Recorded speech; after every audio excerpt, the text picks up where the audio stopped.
It was 1892, before most of us were born. 1892. His name was Homer Plessy, and he was arrested in Louisiana because he was sitting in an all-white rail car.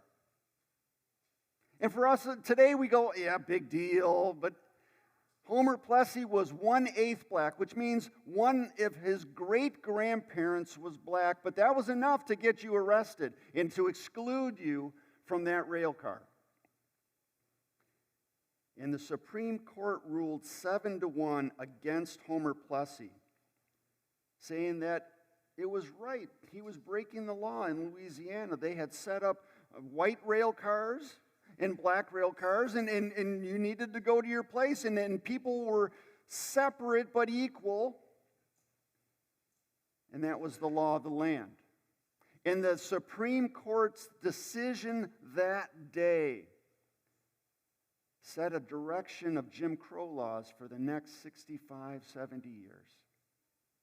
Just that day, those decisions. And it wasn't until 1954, Brown versus Board of Education, that they uprooted that and said, no more.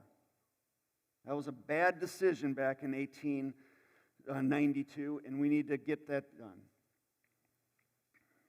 But I wanted to bring this up for one reason. Decisions that we make today will set a direction for the future. And the direction that we set has consequences. Sometimes good and sometimes bad, but many times they're unintended. But we have consequences that we deal with just because of decisions we make. We're going to talk about a story from the Old Testament, from Numbers. Rarely do you get a sermon out of Numbers, so this is a treat today. But about some decisions that were made that set a direction. And the consequences, they did not see them coming. And if they would have known the consequences, maybe they would have made different decisions to make a different direction. But I wanted to bring us to today and us, because we make decisions personally as a church, as a nation. We make decisions that set a direction. And do we take those seriously? Because the consequences, oh my goodness. Man, we need to pay attention. So we're going to talk about Moses and the 12 spies out of Numbers chapter 13. And what I want to do is, I feel I need to do this. I need to summarize 500 years of church history back in like a minute and a half, all right? And that is my goal here. So before we get to the passage for today, so let me just give you a brief history of 500 years. God calls Abraham out of Ur, and he says, all right, settle in my land, the modern-day Israel. This is the promised land, and I'm going to bless you, and I'm going to make you a blessing for others. And I'm going to give you a great family. And even in his 90s, and his wife is way in the 90s as well, and they gave him a son named Isaac. And Isaac has a son named Jacob. And Jacob has they have 12 sons and at least one daughter. And in the middle of his life is filled with conflict, and there's a famine in the land, and they find themselves into Egypt.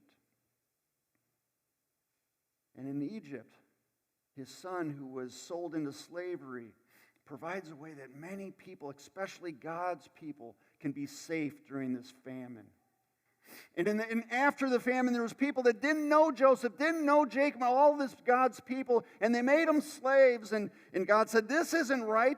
I'm going to make a way that my people can be free and can go back to my promised land. And Moses comes in and says, let my people go. My God says, let them go. And Pharaoh's not impressed, and God needs to send 10 plagues and decimates the country, and God's people are free. And on their way, they cross the Red Sea, and Pharaoh's army doesn't make it, and they all do the dead man's float. And then God leads them to Mount Sinai, where he gives them 10 commandments, which are his way of saying, this is how you live in relationship with me. And then they find their way to the edge of God's promised land. And that's about 90 seconds. 500 years of church history there. And let me read what they do. They're right at the end of God's promised land, and they send 12 spies in, and they all seek out the land. This is what the land's like, and they come back after 40 days. And this is what happened. Let me start reading to you. Numbers chapter 13, starting in verse 25. You can follow along in your bulletin, or you can read on the screen. After exploring the land for 40 days, the men returned to Moses and Aaron and the whole community of Israel at Kadesh in the wilderness of Paran. They reported to the whole community what they had seen and showed them the fruit they had taken from the land. This was their report to Moses. We entered the land you sent us to explore, and it is indeed a bountiful country, a land flowing with milk and honey. Here is the kind of fruit it produces. But the people living there are powerful, and their towns are large and fortified. We even saw giants there, the descendants of Anak.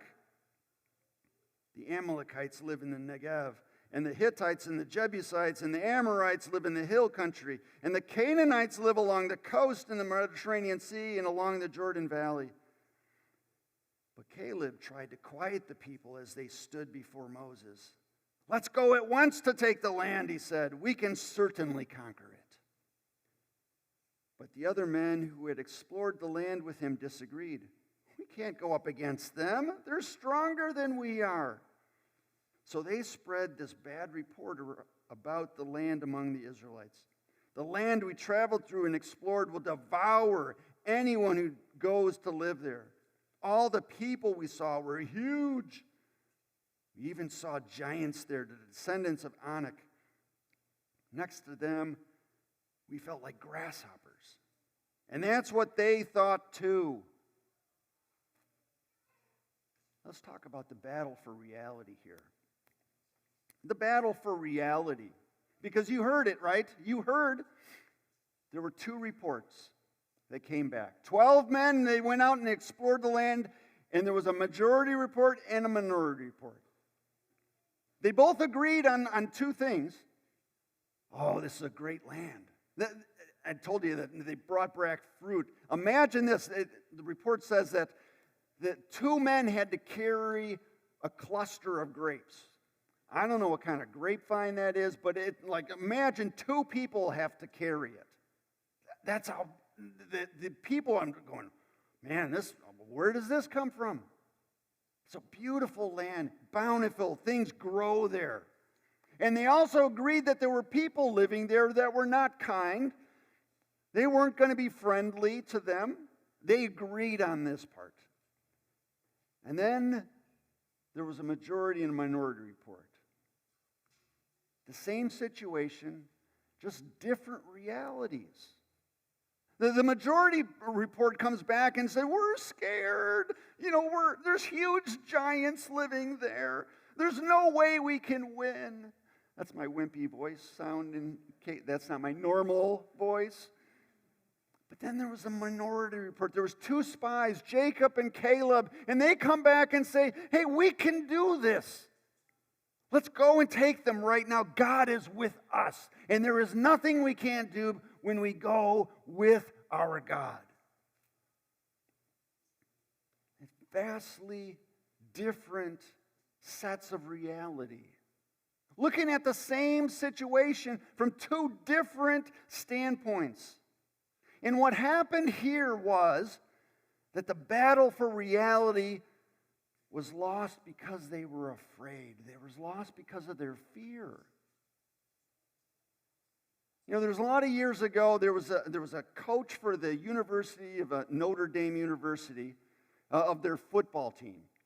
And I always have to question, how many people know football around here? And I think a lot of you do, because I saw a lot of sad faces coming in this morning.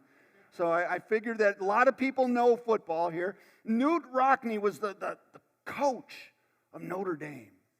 And this weekend, USC was coming in to play them. Big rival. He's going, oh, I got to do something about this. And he goes throughout campus, and he recruited just the biggest people he could find. Just the big, I don't care if you're in ballet. If you're like 6'6" and like 270, come on, we're going to get you a jersey for the day. So he's got 100 people. The day of the game comes, and USC runs out on the field. Yeah, we're all confident. They're stretching and all that, and out on the field. And then Notre Dame comes running out of the tunnel, and it sounds like a herd of elephants. 100 people that are just huge come running out of the tunnel. So fascinating time that all of the USC guys stopped stretching. They stopped doing their warm-up, and they're going, who are these guys, right? They're huge. And the coach tries to get them back and say, hey, only 11 guys can play at once. But the situation had already done its job. They were distracted. USC lost that day because they were intimidated even before the game. They lost the game because they were their imaginary fears. God's people. In that story and us, we often get intimidated by evil, don't we? Our imaginary fears, they play in our heads, and when we get distracted and they have no basis in reality, but we're already distracted, and oftentimes we've already lost the battle because of our imaginary fears. There are consequences. There are consequences for living in fear instead of living in faith. And so often we live in our fears. And take an example. Caleb and Joshua comes back and say, oh, our God is with us, let's go. But the rest of everybody else said, no, we're scared, we're grasshoppers to them. We can't do this. Even though God has said, this is what I want for you, this is my land I'm giving you, no, we can't do this. And they live in their fears. And I sense that sometimes that's us, that we do that. That God has said, I've got great plans for you. I need you to step out in faith in what I will do in your life. Will you do that? And otherwise, we have to live with the consequences of our fears. So this is where we go. We said, like, I don't want to live in my fears. How many other people are in this room are saying, I don't want to live in my fears. I want to live in faith. How do I do that? It's the end of 2025. I want to go into the next year saying, I want to live by faith with my God. How do I do that, Matt? Let me give you a thought. And my hope is this resonates a little bit because it's something that hopefully we can grab a hold of. This is what needed to happen with Caleb and Joshua and his all the spies and all the people. Remembering God's faithfulness in the past overcomes our fears of the future. And you can write that down if you want. And some of you guys got great memories. You'll remember this for years. But some of us who don't remember this, remembering God's faithfulness in the past overcomes our fears of the future. And just consider God's people and how God has been faithful to up until this point. He's been faithful. They knew the stories of God was faithful to Abraham, told him to leave his country, and I got a place for you. I'm going to bless you. You're going to be a blessing to others. I'm going to give you a huge family. More than like the stars in the sky, it's going to be a huge family. God was faithful to Abraham by giving him a child when it seemed like, no, I'm not going to have a kid. I'm 99, it's not going to happen. My wife, beautiful as she is, 90 years old, nobody has kids like that. Gives him a kid to continue his line. His son Isaac has sons. His grandson here, Jacob, has 12 sons and at least one daughter. And God provides refuge for his people in the middle of a famine and provides for him. He's faithful in that. He was faithful even when they were slaves. See, God's faithful even in the times that are difficult. He's still there with his people. He said, all right, Moses, just tell him, let my people go. He's not going to do it, so I'm going to have to convince him with 10 plagues and decimate his whole country and even his family, but he'll let you go because I'm faithful to my family, my people. God was faithful to his people by bringing them to Mount Sinai and saying, I love you guys, and this is how you live in relationship to me. It's not about the rules of the 10 Commandments. It's what's behind the rules. And this is how you live in a relationship with me, that I'm the very center of your world. God is faithful to his people. And in remembering God's faithfulness in the past, it overcomes the fears for the future. You know, how could they think that God was going to abandon them now? He didn't abandon them in the past. He's not going to abandon them now. You know, I think of this all the time for myself. And I'll just give you the short story on how God has blessed me and has been faithful to me even when I wasn't even clued into him. He put me in a home where my parents thought it was pretty important that I go to church so I can hear about Jesus. I was surrounded by aunts and uncles who had every right to say, Matt, you're screwing up here. Do what's right. Never liked it, but yep, God was faithful by putting me in that situation, and I needed every one of my aunts and uncles to help me with that. My parents were on the side of my teachers when they said, you know, Matt's not paying attention, he's screwing up in class. Not very often, but sometimes, right? And I needed that environment, but God was faithful and put me in that situation. He led me to a college where I was doing my own thing, and God said, no. I want you to live in relationship with me. It's not about being nice, being kind, and following all the rules. It's about me. Do you know that relationship? He put me in a situation that people who loved me said, man, I want to help you. Get on your feet. Get educated. Keep going in life and doing great things. Led me to be a youth pastor. I got to be a counselor. All of these things to say, God, you have been so faithful to me. I got 4 angelic cherub children that never do anything wrong in this world, right? And I'm sure you know your own kids are the same. But God has blessed me in that and has been faithful. Would he ever give up on me now? No. That keeps me, his faithfulness in the past keeps me going forward. I know he's not going to give up on me now. Think of this on your own life. I'm not saying that you haven't had any troubles, but God has been there through all the troubles as well. Think about Living Hope a second. This church. Has God been faithful in the past? It's been over 32 years since somebody said, you know what? I think we need to start a different church. And he started this and said, all right, we want to make Fox Lake the home where there is only 3 churches here. There's 1,600 people. There's a lot of people who need to know Jesus. This is the place that we need to do ministry. No, we're going to meet in schools and in different churches here, but this is going to be home. And God has been faithful to this church. Would he ever give up on us now? And hopefully that we can look at God's faithfulness in the past, even for this church, to say, all right, we're going to go forward because I know God's not going to abandon us now. He's got us in the future as well.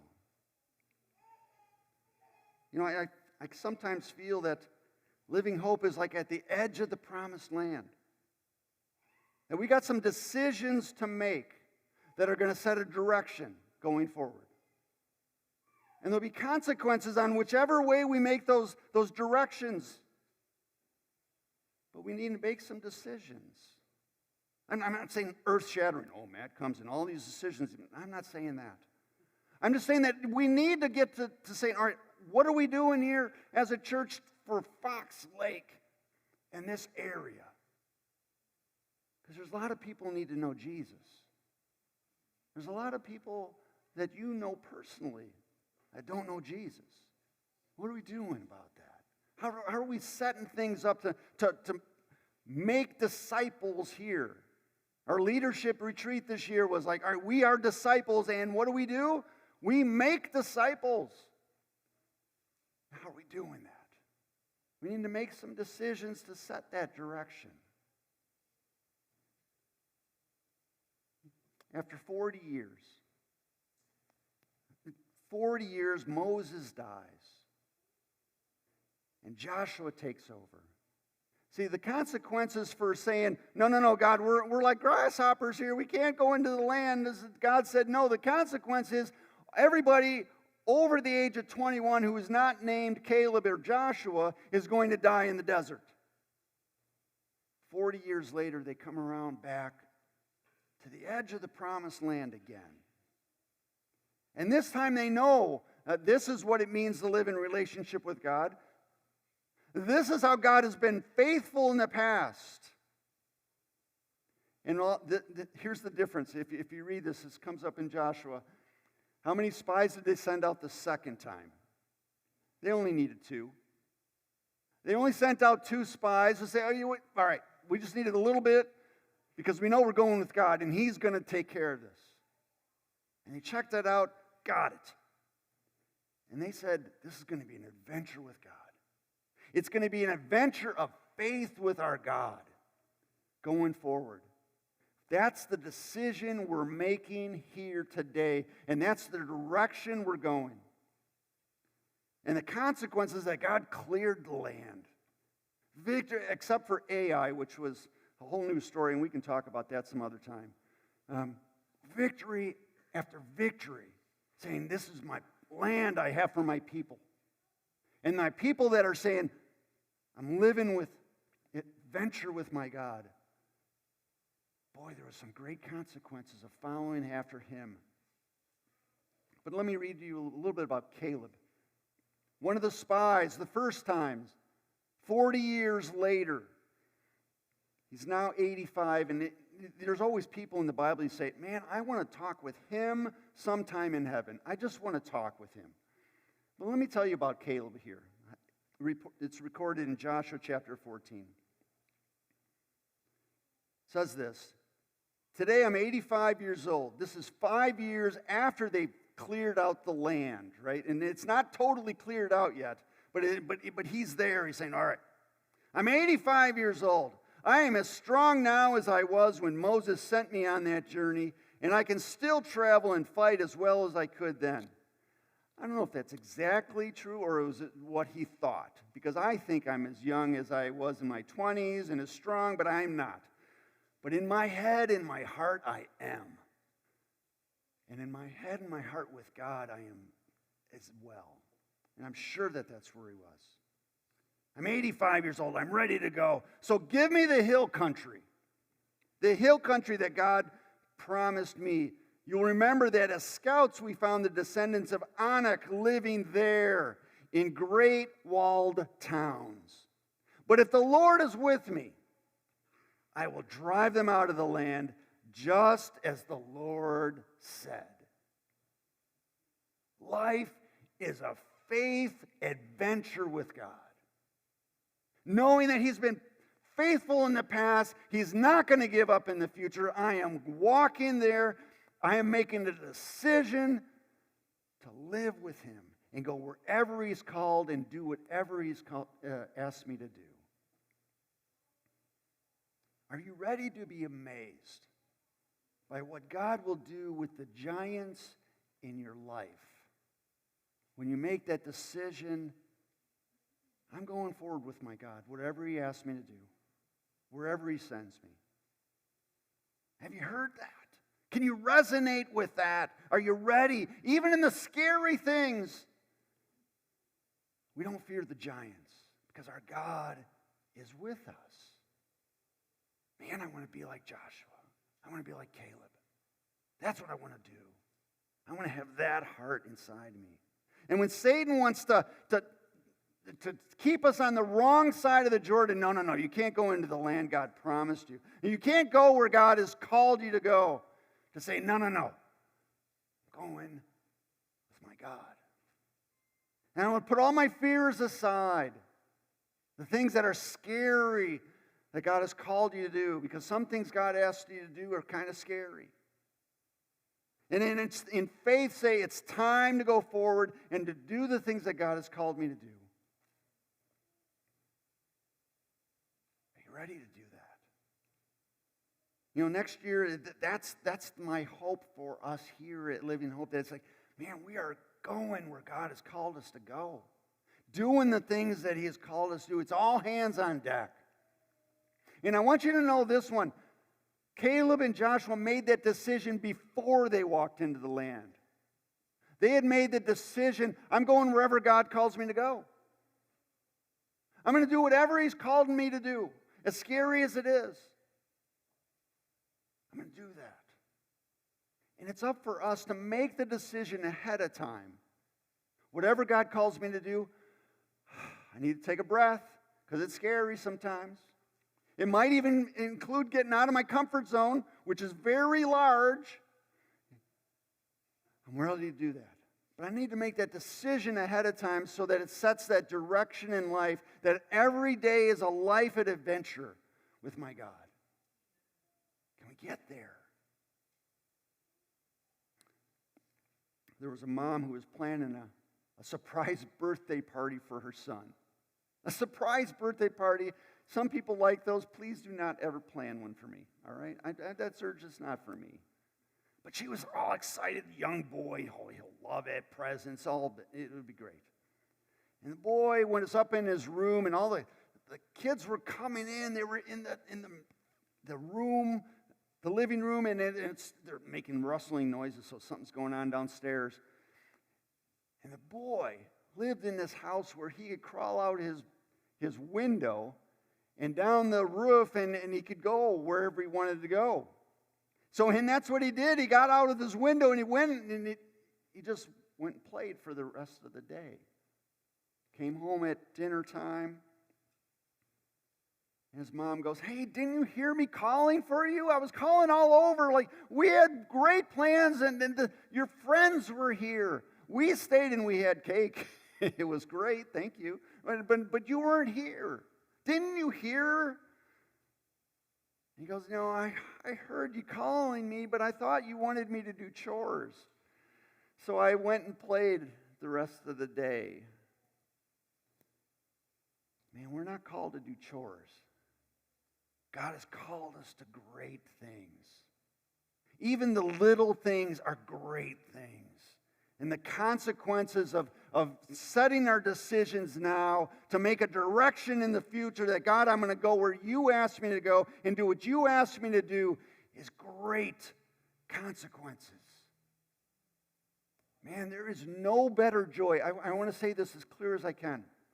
There is no greater joy in this world than doing what God has called you to do and going where He's called you to go. There's no greater joy. And we need to make that decision today to, God, wherever you go. I made that decision several times in my world. And I tried to make, like, God, okay, keep me out of Grand Rapids, please, right? And, little things like that. And he'd put me on the edge, or God, please keep me out of Canada. Okay, I'll put you over here. But I got plans for you.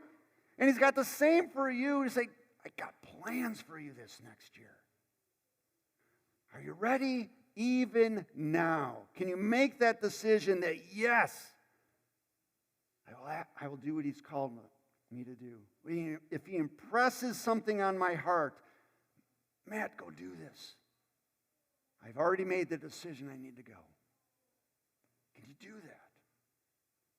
Commit today that you will go. because we are more than conquerors through Christ who loved us. He's got great plans for us this year. Let me pray for us as we make those decisions today. Pray with me.